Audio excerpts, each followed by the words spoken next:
भगवत कृपेने चालू असलेल्या अखंड हरिनाम सप्ताहातील आजची ही कीर्तन सेवा, सेवेसाठी निवडलेला अभंग जगद्गुरु श्री संत तुकोबाराय यांचा हा अभंग आहे. 1 तास भगवत चर्चा. तत्पूर्वी श्री गुरुचं स्मरण वंदन करून आजच्या कार्यक्रमात आशीर्वादक उपस्थिती समस्त संत मंडळी, भजनी मंडळी, श्रोते मंडळी, मातृशक्ती या सर्वांनाच या व्यासपीठावरून साष्टांग दंडवत प्रणाम आहे.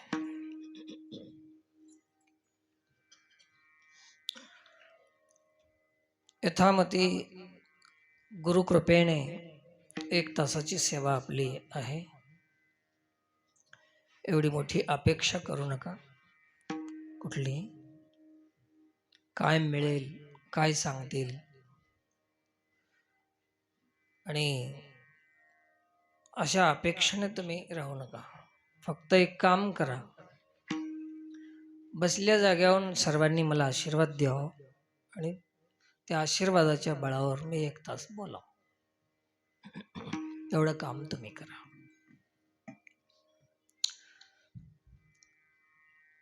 कीर्तनामध्ये बसलेले समस्त मंडळी हे सगळे तुम्ही देव आहात.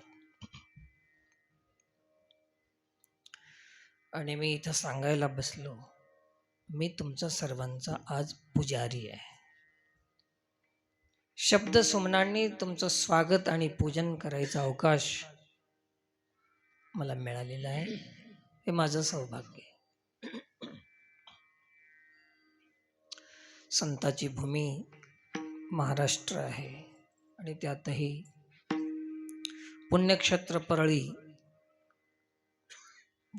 वैद्यनाथ असे या क्षेत्रातील आपण सगळी मंडळी आहात. तर आपल्यासारख्या श्रेष्ठ वरिष्ठ लोकांना काय सांगावं, तरी पण सेवा म्हणून जसं सांगता येईल तसं सांगण्याचा प्रयत्न मी करणार.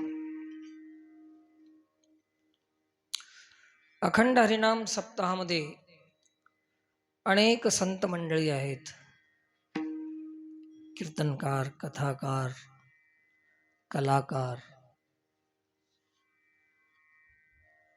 येत असतील तर पत्रकार, चित्रकार, आणि अजून काही शक्य झालं तर सरकार. या सर्वांचंच अभिनंदन आहे. माझ्या कीर्तनामध्ये व्यक्तीचं नाव घ्यायचं नाही असं ठरलेलं आहे. स्तुती केली तर सार्वजनिक स्वरूपाने. समस्त गावकरी मंडळींचं अभिनंदन. बस. आता इथलं पाटील कोण, सरपंच कोण, माझा विषय तो नसतो. मला एकच पाटील माहित आहे. पांडुरंग पाटील. कुठला पाटील? पांडुरंग पाटील. विठू पाटील त्याचे नाव गा. मग आपण सगळे त्यांचेच अंश आहात. तरी एका पाटलाच्या वंदनामध्ये, नमनामध्ये सर्व त्यांचेच अंश असल्यामध्ये सगळेच पाटील आहात. कोण कमी आहे, कोण जास्त आहे, कोण श्रेष्ठ, कोण कनिष्ठ, कोण उच्च, कोण नीच, सगळे ईश्वराचे अंश असतील तर सर्व समान आहेत. सर्वांनाच अभिनंदन आहे, नमन आहे, प्रणाम आहे. या गावामध्ये एक वेळेस येऊन गेलो होतो.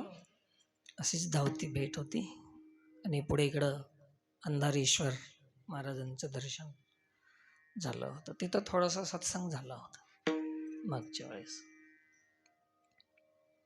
पुण्यभूमी आहे. पुन्हा एक बार येण्याचा अवकाश मिळाला. देवाने इथपर्यंत आणलं. सेवा करून घ्यायची होती त्याला. येणं शक्य झालं. तर आजच्या अभंगामध्ये जगद्गुरु तुकोबाराय काय सांगतात?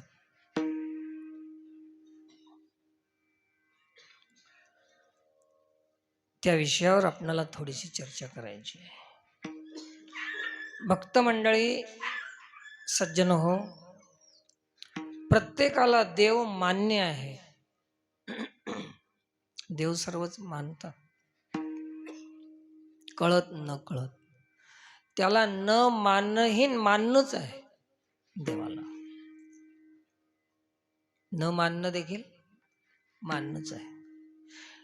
मानायचं नसेल तरी त्याच्याच सत्तेनं मी मानत नाही असं म्हणावं लागेल, तरी मानणंच झालं. ते त्याची सत्ता आहे. परंतु आपण मानलेल्या देवामध्ये आणि संतांनी अनुभवलेल्या देवातला फरक काय आहे? तुमचा आमचा देव फक्त मंदिरापुरताच आहे. एका मंदिरामध्ये आम्ही देवाला पाहतो.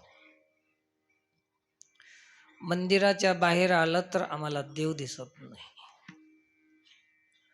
आणि देव दिसत नाही म्हणून भेव राहत नाही. काय वागावं, कसं वागावायचं भेवही नाही.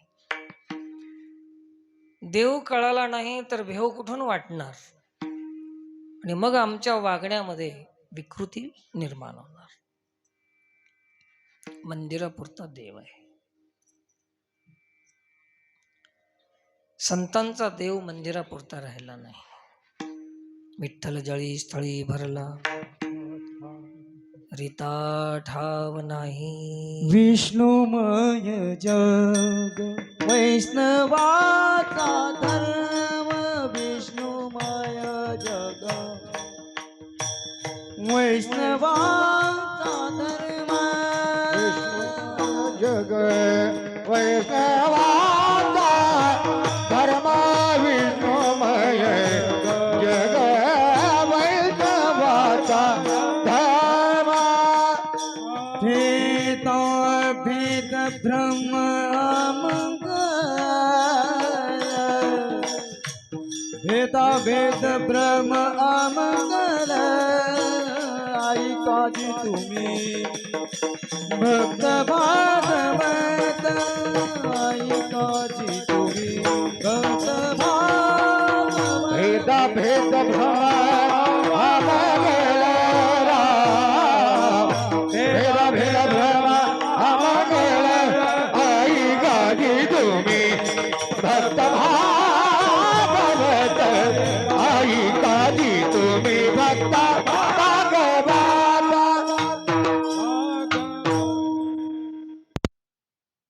वैष्णवांचा देव व्यापक आहे. विठ्ठल व्यापक आहे. रिकामा ठिकाण नाही संतांच्या दृष्टीमध्ये. तर श्रीमद भागवत पुराणामध्ये भक्तांचे 3 प्रकार सांगितलेले आहेत.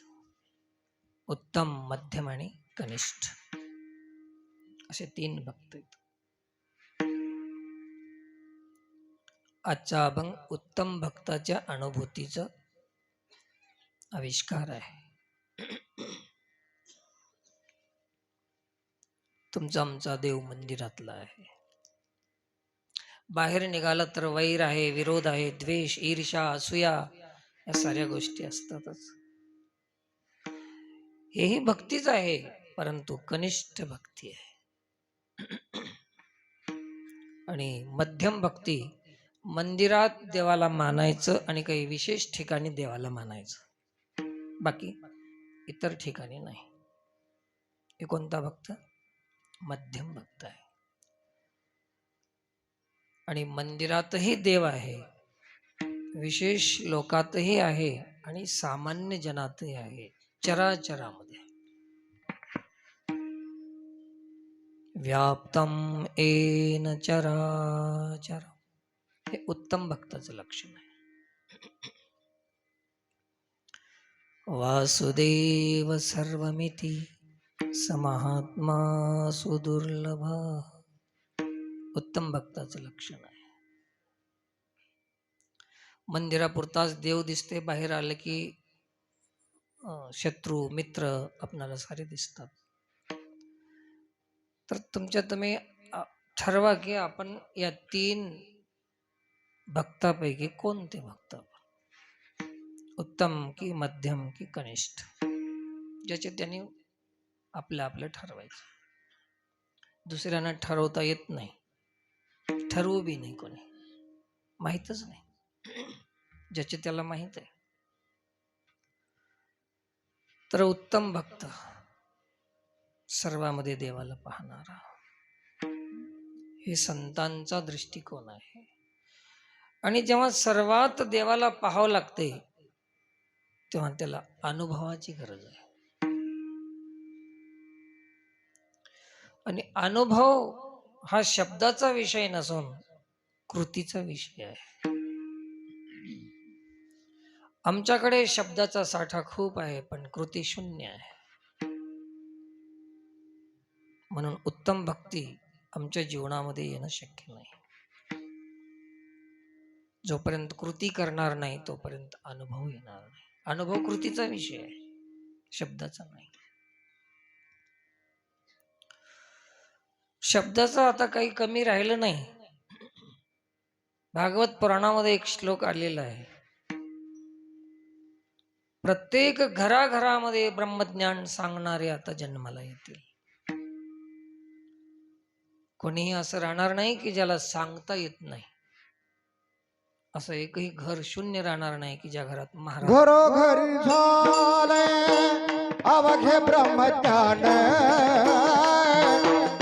घरोघरी झाले अवघे ब्रह्मज्ञान, परी मिळवण बहुमाजी परी मिळवण बहुमाजी. घरोघरी झाले अवघे ब्रह्मज्ञान, घरोघरी झाले अवघे ब्रह्मज्ञान, परी मिळवण परी मिळवण नवला.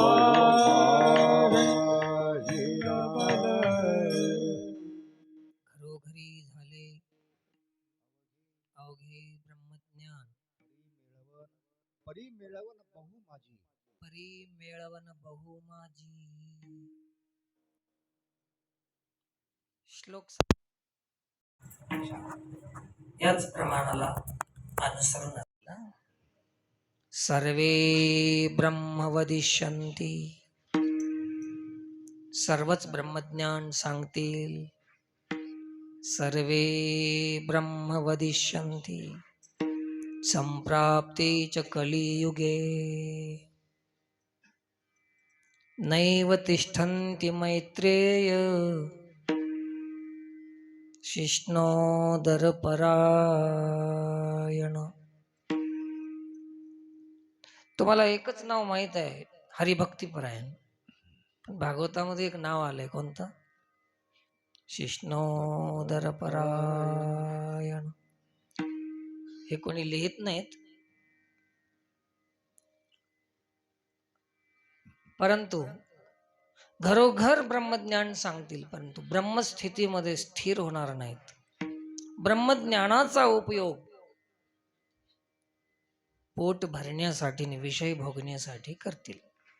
शिष्णोदरपरायण.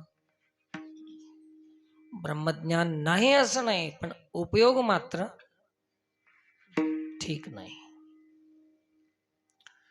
आपल्याकडे काय आहे, किती आहे याच्यापेक्षा आहे त्याचा उपयोग काय करतो आपण, याच्यावर अवलंबून आहे ते श्रेष्ठत्व त्याचं.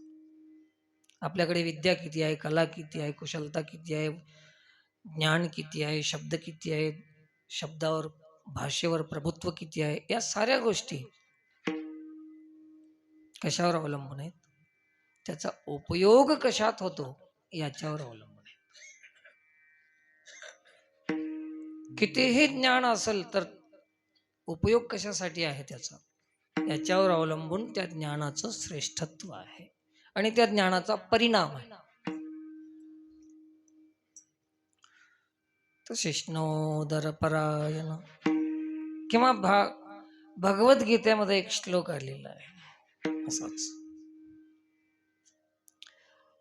आशापाश शतैर्बद्धा काम क्रोध परायण. परायण लय आहेत, तुम्हाला एकच माहित आहे, हरिभक्ती परायण. काम क्रोध परायण इहन्ते काम भोगार्थम अन्यायेन अर्थ संचयान. आपली कामपूर्तीसाठी, विषय भोगण्यासाठी, ऐस आराम वाढवण्यासाठी अन्यायानं अर्थाचं संचय करतील, पैशाचं शोषण करतील. भगवद्गीता.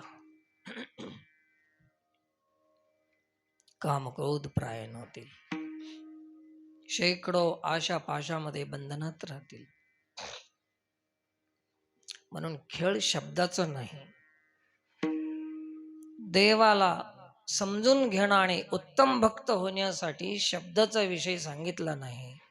अनुभव ऐसा ज्याचा अनुभव, अनुभवाचा विषय आहे, कृतीचा विषय आहे, सांगणे आणि करणे. असं असेल तरच परमार्थामध्ये साध्य होते, सफलता मिळते. अन्यथा परमार्थात काही मिळत नाही. म्हणून अनुभूतीचा विषय असल्यामुळे अनुभूती अनुभवायची असते, दाखवायची, सांगायची नसते. काय सांगणार? बस बस. मुख्या माणसाला जर आपण साखर विचारली कशी आहे म्हणून, तर काय सांगणार? साखर कशी आहे त्याला कळाली, परंतु सांगणं शक्य नाही. अनुभव बोलता येत नाही. शब्दाचा विषय नाही ते. सहज खुंटले बोलणे, बोलणं संपून जाते तिथे. असा अनुभूतीचा विषय आहे. जगद्गुरु तुकोबाराय किती उत्तम श्रेणीचे असतील. सर्वामध्ये साऱ्या विश्वालाच देव मानतात, मंदिरापुरता तो देव नाही. विश्वच ज्यांचा देव आहे आणि मग विश्वासाठीच ज्यांनी काम केलेलं आहे. तुम्ही आम्ही देवाच्या समोर, देवाच्या जवळ असतो, समीप असतो आणि समोर असतो. दोन गोष्टी, समीप आणि समोर.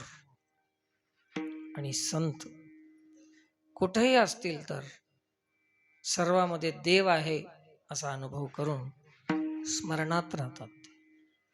समोर नसतील पण स्मरणात आहेत. आणि आम्ही समोर असोत पण स्मरण नाही देवाचं. देवाजवळ राहण्याचंही कारण वेगळं आहे प्रत्येकाचं. देवासाठी देवाजवळ राहणं वेगळं आणि स्वार्थाचा उद्देश ठेवून देवाजवळ राहणं वेगळं. देवाजवळ असला म्हणजे देवाच्या जवळचा आहे असं नाही, भक्त आहे असंही म्हणता येत नाही. हे लाईट लावल्यानंतर ते पाल खूप जवळ राहते त्या लाईटच्या. उजेडाचं कुठे उजेड आहे म्हणलं की तिथं पाल येते जवळ. असे मला लई दिवस कळालंच नाही.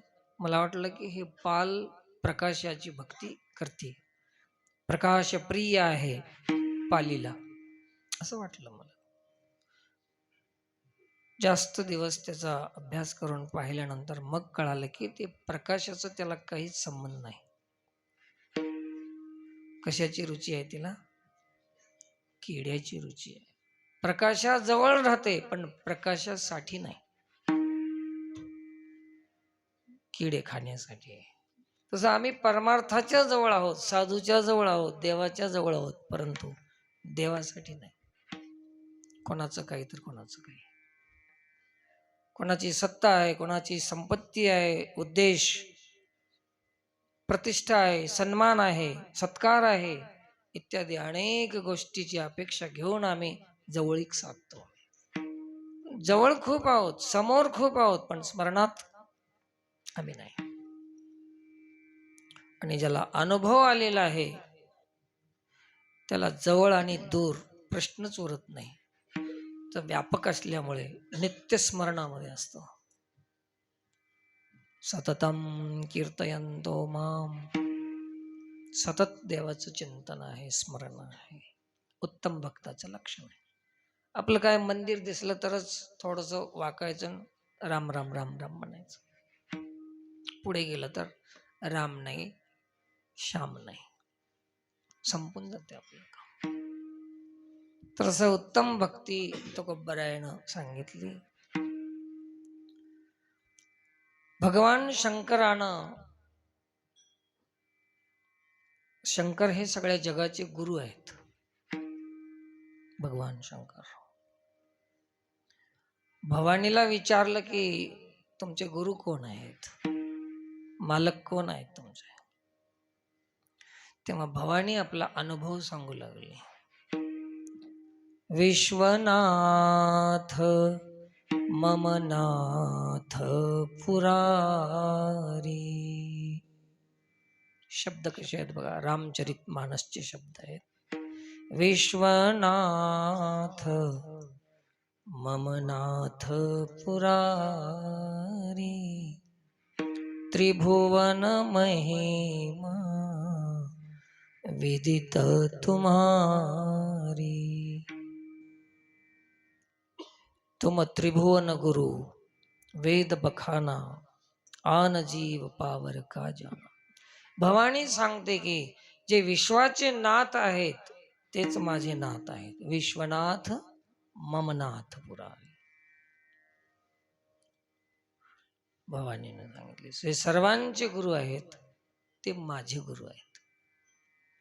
आपल्या सांगण्यात थोडस फरक पडते की जे माझे गुरु आहेत ते सर्वांचे आहेत.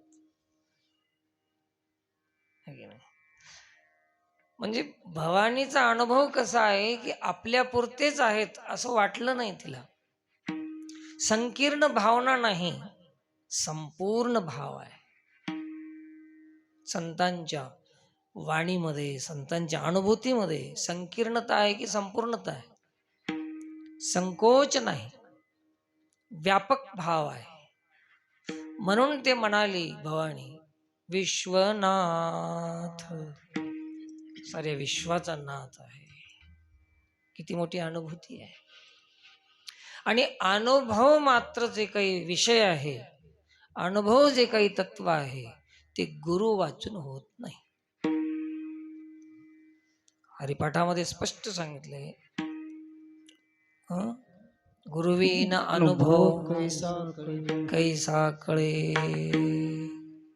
अनुभव हा गुरुपासून आलेला आहे, आपल्या स्वतःला होत नाही. ते कधीच होत नाही. स्वतःला शब्दज्ञान मिळवता येईल, चातुर्य मिळवता येईल, सांगता येईल, लोकांना झुकवता येईल, परंतु अनुभवाचं ज्ञान आहे ते समाजाचं पोषण करते. आणि केवळ शब्द ज्ञान आहे ते शोषण करायला लागते. म्हणून आजच्या काळामध्ये पोषणापेक्षा शोषणाचा प्रकार खूप मोठा झालेला. शोकांतिका आहे. ज्या ज्ञानानं आपल्या संस्कृतीचं पोषण होत होतं, ज्या ज्ञानानं प्रत्येक माणसातला देव जागा होत होता, प्रत्येक माणसातली चेतना जागृत होत होती, आता ते ज्ञान शोषण करण्याच्या कामाला लागले. जेवढा अधिक मोठा महाराज तेवढं शोषण अधिक. तैशी शब्द ज्ञान करीती जावाटी. तैशी शब्द ज्ञान करीती जावाटी. तैशी शब्द ज्ञान करीती जावाटी.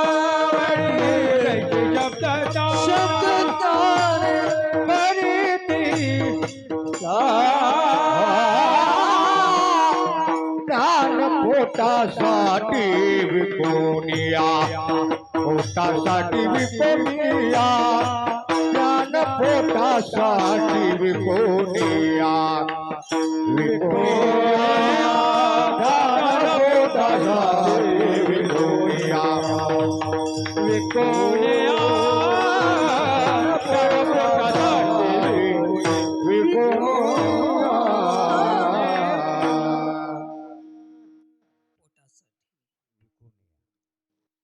किती प्रमाण संतांनी दिले. प्रमाण आहेत आपल्याला सर्वांनाच माहिती आहे. प्रमाण आम्ही सर्वच गाथा वाचतो, प्रमाण म्हणतो आम्ही, पण प्रामाणिकता आवश्यक आहे. प्रमाणाला जगणं, प्रामाणिक होणं हे अति आवश्यक आहे. तरच परमार्थात काही सिद्धी होईल परमार्थाची, अन्यथा शक्य नाही. सज्जनो, प्रत्येक गावामध्ये आता हे सगळं वाढत चाललंय. आता पूर्वीच्या काळामध्ये सुरुवात कुठून झाली परमार्थाची? श्रद्धेतून झाली होती. आता थोडस ध्यान लावून नाही का, परमार्थाची सुरुवात कशातून होते? श्रद्धेतून. ज्ञानाची प्राप्ती, लब्धी कशातून होते? श्रद्धेतून. श्रद्धावान लभते ज्ञानम, है की नाही? तत्परः संयतेंद्रियः. संयतेंद्रिया, इंद्रियावर संयम ज्याचा आहे त्याला श्रद्धा ठेवून त्याला ज्ञानाची प्राप्ती होते. शिष्णोदर परायण असणाऱ्याला ज्ञानाची प्राप्ती होत नाही. काय होते मग? धनाची प्राप्ती होते. ज्ञानाची प्राप्ती होणं वेगळं, धनाची प्राप्ती होणं वेगळं. आणि ज्ञानासाठी करायलाच कोण परमार्थ, नाही? श्रद्धेतून सुरुवात झाली होती परमार्थाची. आता श्रद्धेनं जागा सोडली आणि स्पर्धा सुरू झाली. आता स्पर्धा, कशातही स्पर्धा. परमार्थ हा श्रद्धेचा विषय आहे की स्पर्धेचा विषय आहे? ज्या ज्या वेळेस तुमच्या जीवनामध्ये स्पर्धा येईल त्या त्यावेळेस परमार्थ हा मुद्दा राहणार नाही, तो संसार होईल. स्पर्धा हा संसाराचा विषय आहे, परमार्थाचा नाही. आणि झालंय काय? स्पर्धा वाढली. किती लाखाचा सप्ताह आहे, कोण्या गावचा केवढ्याचा आहे, आता याचं मोजमाप सुरू झाले. आता है ना, किती मोठ्या मानधनाचा महाराज आहे. स्पर्धा आहे की श्रद्धा आहे? आता स्पर्धा सुरू झाली. स्पर्धेमुळे संसार साध्य होईल प्रारब्धात असेल तर, पण परमार्थ मात्र काहीही साध्य होणार नाही. म्हणून आम्ही काही गावामध्ये सांगण्याचा प्रयत्न करतो. आमचं ध्येयच ते आहे. आमच्या सांगण्यामुळे कित्येक गावामध्ये काही लोक आमच्यावर रुसले, रागावले, विरोधात आले, पण आमचं सांगणं तेच राहिलं. कुठेही ते संपलं नाही, बदललं नाही, आता बदलायचं बी नाही.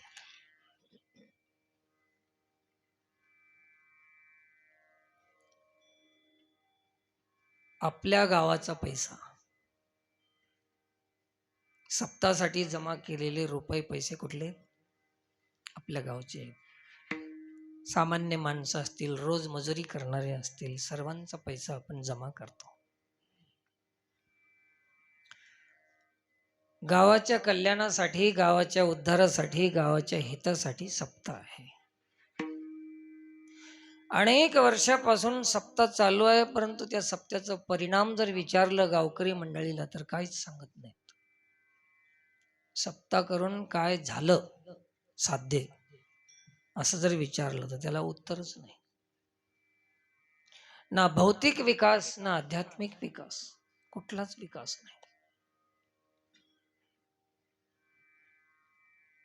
कुठलाच विकास झाला नाही. आता आमच्यासारखे महाराज येतात, लोकांच्या जीवावर मोठे झालेले आम्ही, लोकांचं खाऊन जगलेले आम्ही. कोणाच्या जीवावर आम्ही मोठे झालो? आम्ही श्रीमंत झालो असाल तर कोणाच्या जीवावर झालो? कोणाचे ऋणी आहोत आम्ही? समाजाचे ऋणी आहोत. आणि खूप श्रीमंत आम्ही. आता या काळामध्ये गरीब महाराज तुम्हाला भेटेल आता? शोधून काढला तरी आता शक्य नाही बाई. औषधाला पाहिजे म्हणलं तरी भेटणार नाही. मग आता मला सांगा, रोज मजुरी करणाऱ्याचे पैसे आम्ही जमा कराव है ना? उन्हात ताणात काम करणारे लोक देवाच्या धर्माच्या नावानं मागलं की ते भाविक देऊन टाकतात पैसे. देवाचं काम आहे म्हणून श्रद्धेनं देतात. पैसे घेतले आम्ही गरीब लोकांकडून आणि दिले कोणाला? गरीबाला का श्रीमंताला? तुम्हाला समजलं? आता तुम्हीच सांगा मंडळी, हे न्याय की अन्याय? एक बार विचार करा ना कृपया. काय करायला होतं आम्ही सत्याच्या नावानं? धर्माच्या नावानं अधर्मच चालू आहे. नाव ठेवलं आम्ही धर्म, परंतु वास्तविक पाहता अन्याय होत चालले. गरीबाचे पैसे हो. मग आमच्या सप्त्यानं आमच्या गावाला काय परिणाम झाला? गावाला काहीच झाला नाही, पण महाराजांना मात्र परिणाम झाला. महाराज सुधारले. पैसा आपला, गाव आपलं, सप्ताह आपला, सुधारलं कोण? महाराज मंडळ.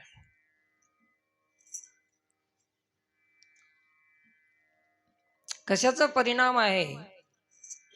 तर ज्याला हे विश्व देव आहे असं वाटलं असतं, तर सेवा करण्याची भावना, सेवा करण्याची प्रवृत्ती त्या साधूमध्ये व्यक्त होती. आणि ज्याला याची अनुभूती नाही, ती कीर्तनाला एक माध्यम बनवून शोषण करण्याच्या कामाला लागते कीर्तन. खरं सांगा, आपण अभंग घेतल्या घेतल्या सुरुवात काय करतो? सेवेसाठी घेतलेला अभंग.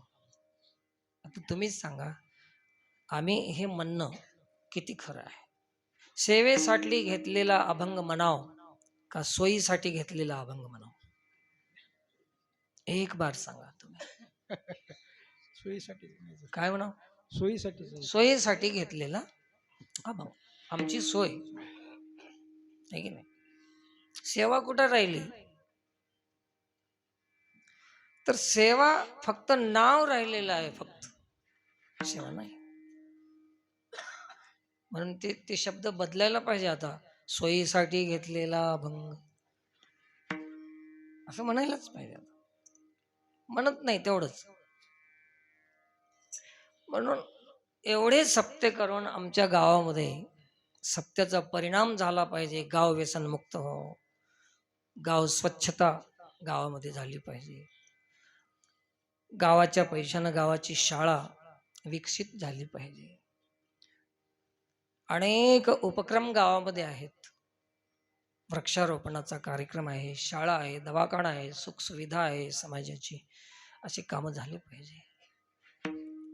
सामाजिक जागा झाली पाहिजे, स्थळ झालं पाहिजे, मंडप, मंदिर, कल्याण मंडप, असे अनेक काम.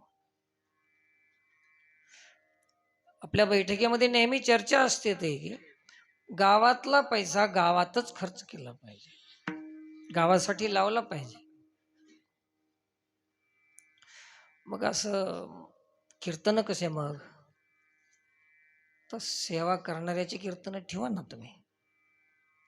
कीर्तन करू नये असं कोण म्हणलं तुम्हाला? संतांनी काय सांगितलंय?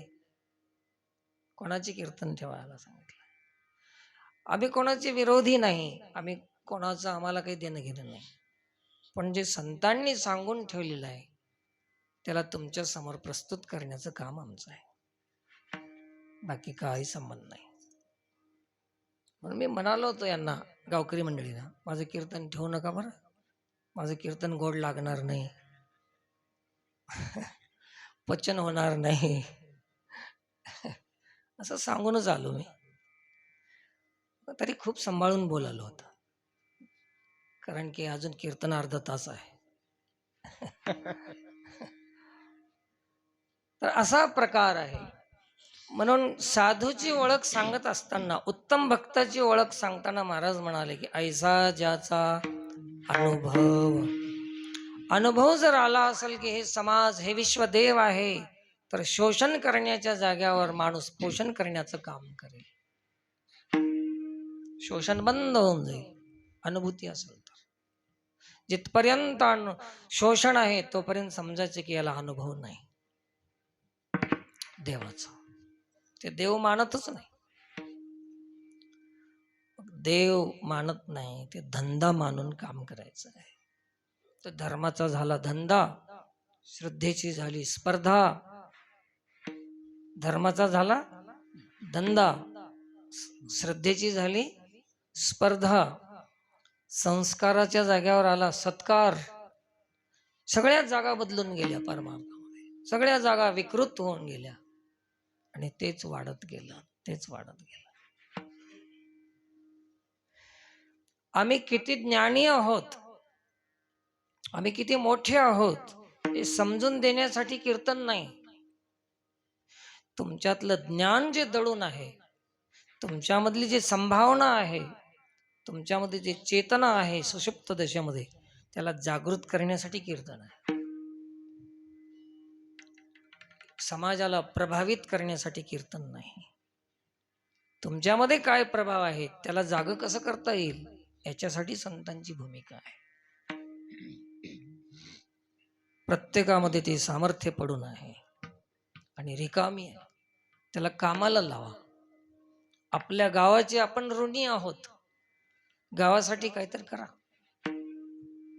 तरुण मंडळीने विचार केला पाहिजे की मी माझ्या गावाचा ऋणी आहे, आणि अशी हिम्मत करून निघायला पाहिजे की एकही तरुण माझ्या गावात मी व्यसनाधीन राहू देणार नाही.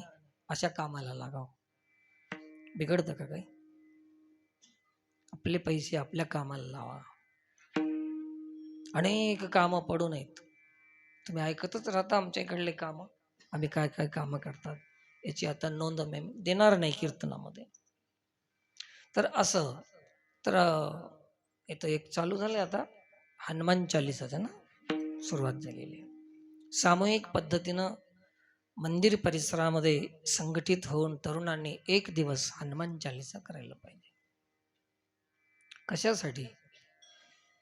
संख्या अधिक प्रमाणामध्ये आहे, पण संघटन हे शून्य आहे. संघटन हे शून्य आहे. तरुणांनो ऐका थोडंसं, संघटन म्हणजे काय? हिंदू समाजामध्ये संख्या एकत्रित येते, खूप जमा होते, हे संघटन नव्हे. आता आपण इथं आलोत ना, याला गर्दी म्हणतात, संघटन म्हणत नाही त्याला. माणसं एका जागी येणं हे गर्दी आहे. मग संघटन म्हणजे काय? तर तुम्ही तुमच्या घरीच का राहत नाही, पण सगळ्यांचं मत एक होणं याला संघटन म्हणतात. विचार मत एक होणं हे संघटन आहे. माणसं एका जागी येणं संघटन नाही, मत एक झालं पाहिजे. म्हणून साधू संतांनी प्रत्येक गावामध्ये हनुमान मंदिराची निर्मिती केली. एक संस्काराचं केंद्र झालं पाहिजे. केवळ पूजा, नारळ फोडणे, दर्शन घेणे एवढ्या पुरतच पर्याप्त नाही. मंदिर संस्काराचं, विचाराचं केंद्र हे मंदिर आहे. याच्यासाठी मंदिराची निर्मिती झाली. समर्थांनी ते काम केलं. इतर धर्मामध्ये, आता मी ज्या गावात राहतो त्या गावामध्ये मुस्लिम समाज आहे.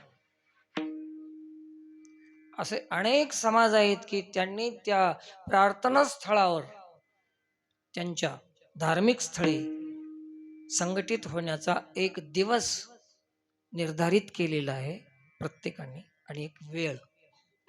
असं आपल्या हिंदू समाजामध्ये ते नाही. 1000 लोक मंदिरात येतात, परंतु कोणी 5 वाजता, कोणी 6 वाजता, कोणी 7 वाजता, आळशी असेल तर 11 वाजता बी होऊन जाते. एका एकानं जर आले आणि असे 1000 जरी आले तर संघटन होई का ते? नाही. आणि एक दिवस आणि एक वेळ ठरवला, 10च जरी आले तरी काय होईल? संघटनाच ते प्रकार आहे. म्हणून गावागावामध्ये युवकांनी संघटनाच्या नावानं हनुमान चालिसाचं एक निमित्त घेऊन, एक बलाची उपासना आहे, बलोपासना आहे हनुमान चालिसा. सुगम सुलभ असं एक स्तोत्र आहे, मंत्र आहे, तरुणांसाठी खूप उपयुक्त आहे, उपयोगी आहे. तर प्रत्येक गावामध्ये एक वार ठरवायचा, सप्ताहामध्ये एक दिवस, शनिवार मंगळवार आपणाला जो अनुकूल पडेल तो दिवस ठरवायचा आणि एकत्रित येऊन एकाच वेळेमध्ये जेवढे येतील तेवढ्या संख्येनं सामूहिक पद्धतीनं हनुमान चालिसाचं पठण करावं. असं आम्ही थोडंसं केलं आमच्या भागामध्ये. तर शेकडो गावामध्ये ते अभियान चालू आहे, उपक्रम चालू आहे. तुम्हाला खोटं बोलाय मला जमत नाही, कारण माझ्यासोबत 10-12 माणसं तिकडले झाले जात आहे. हे काय म्हणतील, तिकडलं उगाच सांगायला काहीतरी म्हणतील ना. तर असा उपक्रम चालू आहे. आम्ही प्रयत्न केलेला आहे की गावाचं जे काही आहे गावासाठी खर्च करा. सज्जनो, आपण आपल्या गावाचं खाल्लेलं आहे, आपण आपल्या गावात वाढलेले आहोत, आपल्या गावाचं प्रेम आपल्याला मिळालेलं आहे. सांगा, आपण आपल्या गावाचे ऋणी आहोत की नाही? गावासाठी काही करणं आपलं कर्तव्य आहे की नाही? असं आम्ही काहीच केलं नाही. पैसा वाचवा, पाणी वाचवा, आयुष्य वाचवा, वेळ वाचवा, वस्तू वाचवा, अनाठाई खर्च करू नका, यालाच देशसेवा म्हणतात. देशसेवा म्हणजे वेगळी नाही. अनाठाई खर्च करणं, त्याला वाचविणं, यालाच काय म्हणतात? देशसेवा. देशसेवा म्हणजे वेगळं, आम्हाला त्याचा अर्थच वेगळा काढतो. देशसेवा म्हणजे काय? ती सगळ्या गोष्टी ज्या आहेत ना, याला थांबवणं म्हणजेच देशसेवा आहे. जेवढं लागते तेवढंच ठेवा ना, जरुरी आहे तेवढंच. अहो, आपला जन्म आहे ना, मनुष्य जन्म श्रेष्ठ जन्म आहे. मी नेहमी सांगतो 3 जन्म: पशु, पक्षी, मानव. पशूंचा जन्म आहे असा आडवा. कसं आहे शरीर? त्या म्हशीचं, गाईचं, गाढवाचं, हे सगळे आडवे आहेत असे शरीर. म्हणून हे जे मान आहे त्यांची, हे जे मस्तक आहे असं खाली आहे, म्हणून कमी आहे दिमाग. जसे म्हैस आहे, दिवसभर जरी चरली चारा, ती स्वतःच्या पोटासाठी चरून येईल, परंतु आपल्या घरी वासरू आहे, वगारू आहे, आपली संतान आहे, घासभर घेऊन जावं चारा, असं म्हशीला कळत नाही. आणते का म्हैस चारा? कारण तिला बुद्धीच तेवढी आहे, खाली आहे असे ते मान. त्याच्यापेक्षा पशु आहेत थोडी, त्या पक्षी, पशुपेक्षा पक्ष्याची मान थोडी अशी उंच आहे. तर तुम्ही लक्ष देऊन बघा, चिमणी असेल, हे जे बी पक्षी असतील, ते आपले जिथे बी धान्य कण सापडतील ते खातात आणि चांचूमध्ये धरून पिलासाठी आणतात की नाही? काय कारण? पशुपेक्षा पक्ष्यांची मान थोडी उंच आहे. आता असू द्या, हे सगळ्या श्रेणी सोडा, तर सगळ्यात श्रेष्ठ उंच आणि सरळ मान कोणाची आहे सांगा?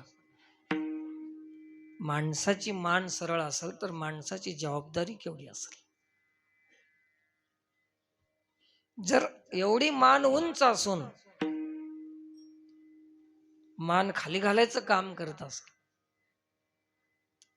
आपल्या पोटापुरताच जो जगत असेल, तर म्हशीमध्ये आणि माणसामध्ये फरक किती काय?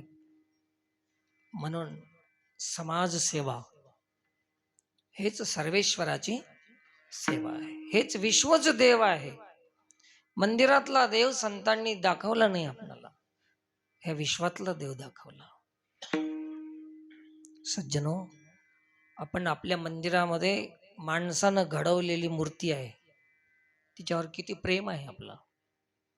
कोणीही अपवित्र परिस्थितीमध्ये मंदिरामध्ये जात नाही. शुद्ध पवित्र प्रशस्त ठेवण्याचा प्रयत्न करतो आपण मंदिराला. त्याच्यावर प्रेम करतो. 2-2 तास ध्यानाला बसतो, मंत्र जप करतो. माणसानं निर्माण केलेल्या मूर्तीवर एवढी श्रद्धा आहे, एवढं प्रेम आहे. कोणाचं? माणसाचं. तर देवानं तयार केलेल्या माणसावर किती प्रेम असावं. माणसानं तयार केलेल्या मूर्तीवर एवढं प्रेम असू शकते, तर देवानं तयार केलेलं किती श्रेष्ठ असेल समाज. याच्यावर प्रेम नाही आमचं. नेहमी विरोध आहे, वैर आहे, मत्सर आहे. देवाचं ध्यान मंदिरामध्ये ध्यान करायचं आणि बाहेर येऊन विरोध करायचा. आता आपण तयार केलेली मूर्तीवर जास्त प्रेम करावं का हे देवानं तयार केलेल्या मूर्तीवर जास्त प्रेम करावं? या अभंगाचा सारांश असा आहे की विश्वदेव सत्यत्वे, हे विश्वच देव आहे हे समजून घेण्यासाठी मंदिरात जायचंय, बस एवढंच. मंदिर एक केंद्र आहे संघटित होण्याचं. देवासाठी मंदिरात यायचं नाही, देवाला समजून घेण्यासाठी मंदिरात यायचं आणि मग देव ह्याच्यात पाहायचं. हे सर्वत्र देव आहे. हरी व्यापक सर्वत्र समान, प्रेम ते प्रगट होय मै जाना. हे परमात्माचं स्वरूप आहे. स्त्री असो, पुरुष असो, लहान असो, मोठा असो, सत असो, असत असो, सद सच्चाहम अर्जुन. सत भी मीच आहे, असत भी मीच आहे अर्जुना, हे सर्व मीच आहे. हे भक्तीची केवढी मोठी व्याप्ती आहे. हे व्यापक भक्तीचं लक्षण आहे. उत्तम भक्ताचं लक्षण अभंगाच्या पहिल्या चरणात. ऐसा ज्याचा अनुभव, ऐसा ज्याचा अनुभव, ऐसा ज्याचा अनुभव, ऐसा ज्याचा ऐसा ज्याचा अनुभव, ऐसा ज्याचा अनुभव, ऐसा ज्याचा अनुभव, ऐसा ज्याचा अनुभव. विश्वदेव सत्य, विश्वदेव सत्य, देव दया जवळी आसे, देव दया जवळी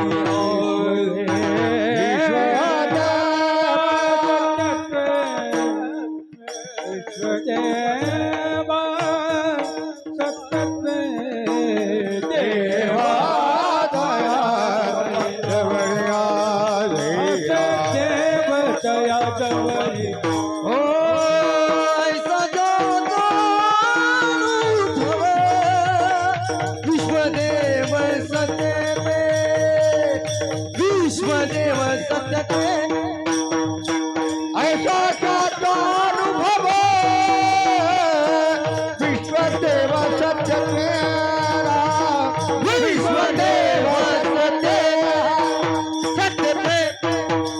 सत्य, ऐसा ज्याचा अनुभव, विश्वदेव सत्यत्वे. सत्यत्वे विश्वदेव आहे. सांगून पुढे जातो. आपल्या वेळेमध्ये आपल्याला जायचंय. एखादी सोन्याची म्हणा, चांदीची म्हणा वाटी आपल्या हातामध्ये धरली आणि आपण विचारलं समोरच्या माणसाला की हे काय आहे, तर ते वाटी असं म्हणणार ते. कारण काय आहे, तर वस्तुस्थिती तर सोनं आहे, ते सोनं आहे, परंतु काय म्हणणार ते? वाटी म्हणणार. सोनं म्हणत नाही त्यांना. आकारानं वाटी आहे, पण सत्यत्वे सोनं आहे. तसं आकारानं सृष्टी आहे,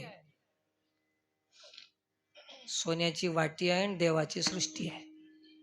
सृष्टी देवाची, वाटी सोन्याची. आकारानं सृष्टी आहे पण सत्यत्वे देव आहे. आकारानं वाटी आहे, सत्यत्वे सोनं आहे. आकारानं सृष्टी आहे, सत्यत्वे देव आहे. पण त्याला आपण काय नाव आलं ना त्याला, नाम रूप संबंधू जाती क्रिया भेदू आकारासीच प्रवादू वस्तुसी नाही. वस्तूसाठी प्रवाद नाही, आकाराचा वाद आहे की नाही. जाती क्रिया याचा भेद आहे परंतु वस्तूचा भेद नाही. म्हणून विश्वदेव सत्यत्वे, परमात्मा आपणच विश्वरूपाने नटलेला आहे. एकोहम बहुश्यामी, मीच झालेला आहे, सर्व विश्व आहे. म्हणून विष्णुमय जग, वैष्णवांचा धर्म, भेदाभेद भ्रम अमंगळ. तर ही परमार्थाची सोय आहे हो, उद्धाराची सोय आहे. आम्ही आमच्या परमार्थानं मोठे झालो असाल, श्रीमंत झाला असाल, पैसे कमवले असतील, तरी संसाराची सोय झाली. कितीही करोड रुपये आम्ही कमावले, कोटी रुपये कीर्तनानं, संसाराची सोय आहे की उद्धाराची सोय आहे? संसाराची सोय केली आम्ही. पण परमार्थ संसाराच्या सोयीसाठी नाही, परमार्थ उद्धारासाठी आहे, संसार सोयीसाठी आहे. पण आम्ही इकडलं तिकडे लावलं, तिकडलं इकडे लावलं. आणि मागे एकदा विषय झालेला आहे असाच एका कार्यक्रमामध्ये, स्मरणात आलं म्हणून सांगतो. जेवढी संपत्ती जास्त जमा होईल सुख बुद्धीनं, भोग बुद्धीनं, तेवढा संसाराची सोय होईल, जगणं चांगलं होईल. त्याचं पैसा संपत्ती जास्त असेल, त्याच्या जगण्यामध्ये सुख असेल, सोय असेल, आहे की नाही, त्याचं जगणं सुखाचं असेल. परंतु ज्याच्याकडे काहीच नसेल त्याचं मरण चांगलं सुखाचं राहील. मरत्या वेळेस वासना होऊ नये तर कसा असा, ज्याच्याकडे काही नसेल त्याचं मरण सुखाचं आहे आणि ज्याच्याकडे भरपूर आहे त्याचं जगणं सुखाचं आहे. आणि जगण्यापेक्षा महत्वाचं काय, मरण महत्वाचं आहे.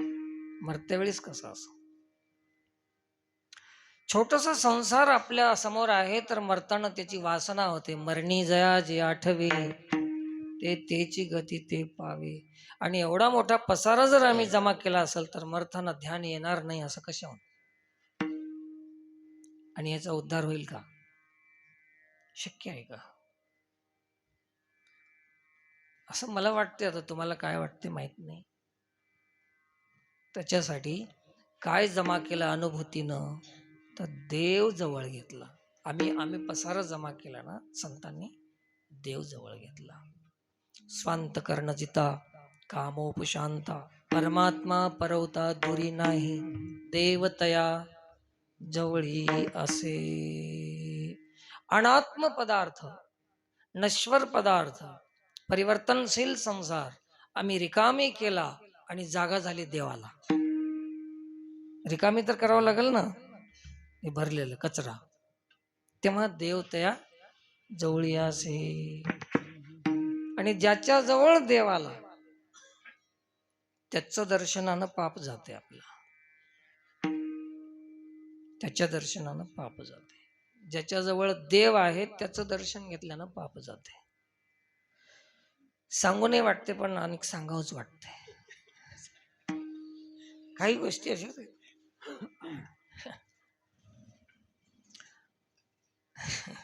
लय अवघड आहे.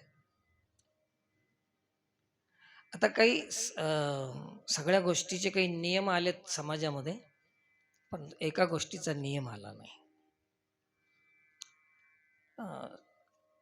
काही साधू मंडळी असतील, परमार्थी मंडळी असतील, सोवळं ओवळं करणारे है ना.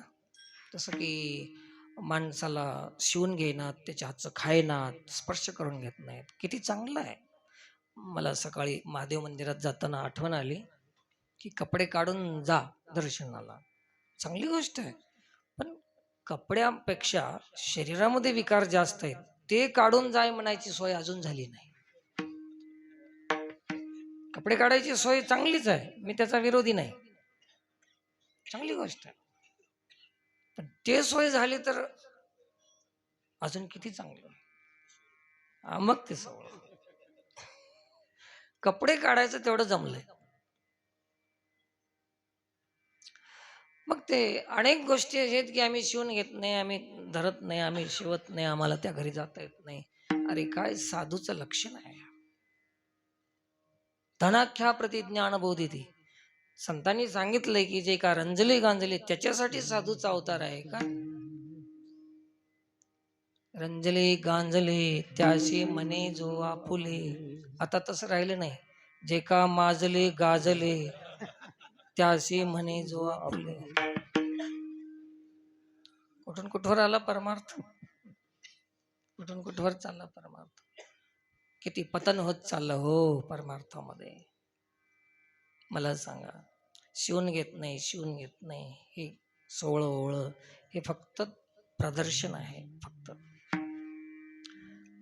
आणि एवढं म्हणणाऱ्या माणसापाशी नोट आली की ती चलती, त्याच्याबद्दल सोहळ ओळ राहिलं नाही. मला एक दिवशी विचार आला की हे नोट तयार झाल्यापासून किती जाग्यावर जाऊन आलेली असेल. खाटकापासून आली असेल, पेदाड्यापासून आली असेल, वेशपासून आली असेल, चोरापासून आली असेल, पानाच्या डावावरून आली असेल. बाबा बाबा बाबा, सगळा दोष कशामध्ये आला. आणि ते आम्हाला चालतंय. आता असला दोष ज्याच्यापाशी जमा होते, पाप ज्याच्यापाशी जमा होते, त्याच्या दर्शनानं पाप जाईल का पाप येईल. मग पाप कोणाच्या दर्शनानं जाते. अभंगाचं दुसरं चरण. देवतया जवळयाच देवतया जवळयाच देवाचा जवळी आहे. देवाचा जवळी आहे. देवतया जवळयाच देवतया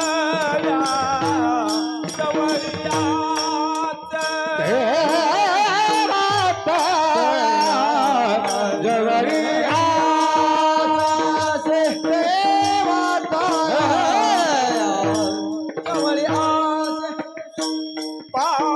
पापनाच दर्शन पापनाच दर्शन देवतया जवळयाच देवतया जवळयाच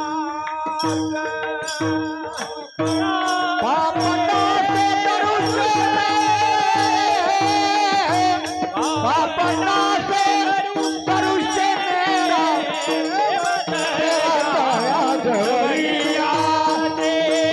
देवतया जवळी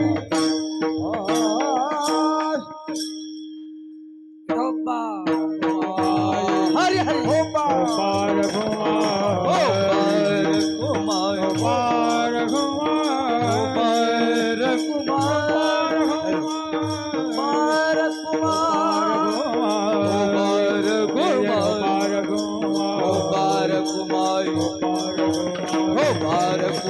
कुमार कुमार कुमार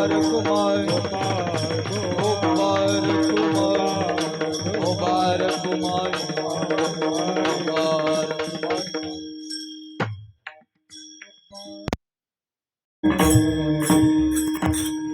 ठरलेला वेळ संपलेला आहे. तर काम क्रोधा नाही चाली, होती झाली समता. तुका म्हणे भेदा भेद गेला वाद खंडोनी देव तया जवळी असे पापनासे दर्शने. देव कोणाच्या जवळ असतो या 3 चरणाचा हे लावायचा. ऐसा ज्याचा अनुभव विश्वदेव सत्यत्वे असा ज्याचा अनुभव आहे देव तया जवळी असे, है की नाही. दुसरं काम क्रोधा नाही चाली देव तया जवळी असे. तुका म्हणे भेदा भेद गेला वाद खंडोनी देव तया जवळी असे. कितीतरी भेदामध्ये आम्ही जगतो. जातीचा भेद, पंथाचा भेद, संप्रदायाचा भेद, अरे रे रे रे रे भेद, अमंगळ, आम्ही त्याला कितीतरी जवळ धरलेलं आहे भेदाला. किती भिंती झाल्या समाजामध्ये. वास्तविक पाहता ज्याला देव कळतो तिथं भेद कुठून राहते. न मे जाती भेदा न मे मृत्यू शंका पिता नैव मे नैव माता न जन्म न बंधुर्न मित्र गुरुर्नैव शिष्य चिदानंद रूपः शिवोहम शिवोहम. कोण जात कोण पंथ, आपल्यावर काहीच लिहून नाही. हे जात आहे, हे पंथ आहे, हे धर्म आहे, असं काहीच नाही. तरी आम्ही त्याच्यातून बाहेर निघत नाही. जोपर्यंत निघत नाही आम्ही तोपर्यंत आम्हाला मोक्ष नाही. हे सगळे बंधन आहेत. म्हणून सर्व धर्मान परित्यज्य मामेकम शरणम व्रज. अनेक भेद आहेत. जाता जाता एक सांगून जातो तुम्हाला गोष्ट. भेद कुठपर्यंत आहे तर जोपर्यंत ज्ञानाचा अभाव आहे तोपर्यंत भेद आहे. आपले हे कोणतं गाव? मालेवाडी. मालेवाडीचा माणूस परळीमध्ये गेला. एखादा अपरिचित व्यक्ती भेटला आणि त्याने विचारलं कुठले हो तुम्ही? मालेवाडीचे. आपल्या गावाचं नाव सांगतो ना. एवढ्या मोठ्या गावाचं झाला तो. परळीहून तुमचा जिल्हा कोणता? बीड जिल्ह्यात गेला. बीडला गेल्यानंतर तिथं जर माणसानं विचारलं कुठले हो तुम्ही? मालेवाडी म्हणते का? काय म्हणे? केवढा झाला होता. जसं जसं उंच चालत तस तसं त्याची व्याप्ती वाढत चालली. तिथून राजधानीला गेला आणि तिथं विचारलं कोणी कुठले हो तुम्ही? बीडचे म्हणला. बीड जिल्ह्याचं नाव घे. तिथून तेलंगणामध्ये जर आमच्या आला हो तुम्ही, तिथं कोणी विचारलं तर काय म्हणणार? बाबा आता महाराष्ट्र कुठं मालेवाडी कुठं? मालेवाडीचा माणूस नाव किती सांगणार आहे? महाराष्ट्राचे आहो आम्ही. केवढा मोठा झाला बघा. जाता जाता विदेशात गेला आणि तिथं जर विचारलं तर भारताचा आहे मी. आता भारतामध्ये मालेवाडी कुठं किती आहे? जशी जशी उंची वाढत जाईल तस तसा भेद मिटत जातो आणि व्यापकता येत जाते. आणि तसं वरून जर खाली येत राहील तर पुन्हा भेद वाढत जाईल. विदेशातून देशात येईल तर राष्ट्राचं राज्याचं नाव सांगेल, राज्यात येईल तर राजधानीचं नाव सांगेल, राजधानीत येईल तर जिल्ह्याचं नाव सांगेल, जिल्ह्यात येईल तर तालुक्याचं नाव, तालुक्यात आल्यावर गावाचं, गावात कोणी विचारलं तर कुठंतरी एका कोपऱ्यामध्ये आपलं घर असते त्या घराचं नाव सांगेल. तर हे वरून खाली येणं आणि खालून वर जाणं आहे. म्हणून संतांच्या जीवनामध्ये भेद शिवतच नाही, स्पर्शच करत नाही. त्याचं नाव संत. मी मागे एका कीर्तनात सांगितलं की भगवान गड, एक गडच कस काय त्यांनी हे केला, पसंत केला. गडावर का गेले भगवान बाबा? गड शब्दाचा अर्थ आहे की जे चढ चढून यावं लागते त्याचं नाव गड. कोणता चढ? जातीतून, भेदातून, वासनेतून, विषयातून, सगळ्यातून वर यावं लागेल त्याचं नाव, त्या गडावर भगवान बाबा आहे. आम्हाला हे गड म्हणजे हे स्थूल दृष्टीनं पाहतो आम्ही. भौतिक दृष्टी आमच्यामध्ये आहे, आध्यात्मिक दृष्टी नाही आमच्यामध्ये. सज्जन हो, त्याने जे इंद्रियाला दंडन केलं भगवान बाबांनी, ते लोकांनी फक्त चमत्कारासाठीच त्याचा वापर केला. पण त्यांचं ते कारण नव्हतं की येणाऱ्या काळामध्ये भक्तांना सूचना होती की या गोष्टीपासून जो वाचेल तोच परमार्थामध्ये सिद्ध होईल. हे त्यांची सांगणं होतं त्यांचं.